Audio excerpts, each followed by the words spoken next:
Bonjour, je m'appelle Manon Roblin, je suis originaire de Vendée. Je me demandais pourquoi l'extradition n'est-elle pas automatique d'un pays à un autre, au niveau européen?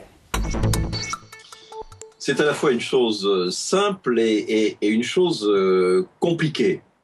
C'est d'abord une chose simple sur le plan politique.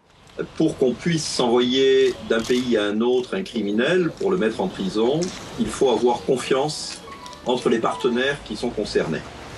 Dans les années 80, dans la lutte contre le terrorisme en Espagne, par exemple, la France a fini par extrader les terroristes d'ETA vers l'Espagne, mais il a fallu pratiquement 30 ans pour y arriver. Et puis ensuite, c'est un problème qui est compliqué parce que pour pouvoir extrader d'un pays à un autre, il faut être sûr que les personnes concernées sont les bonnes, que les crimes qui sont concernés sont bien définis de la même manière dans chaque État, que chaque État les perçoit de la même façon et les punit à peu près de la même manière. C'est ce que l'on appelle la double incrimination.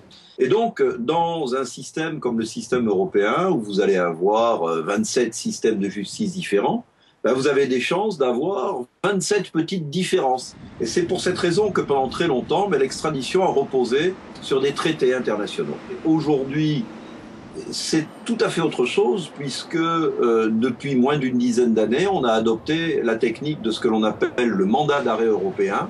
Et le mandat d'arrêt européen rend automatique la livraison d'un délinquant vers un autre pays. C'est ce qui s'est passé avec M. Assange dans les relations entre le Royaume-Uni et la Suède. Si vous souhaitez vous aussi poser une question, rendez-vous sur notre site internet.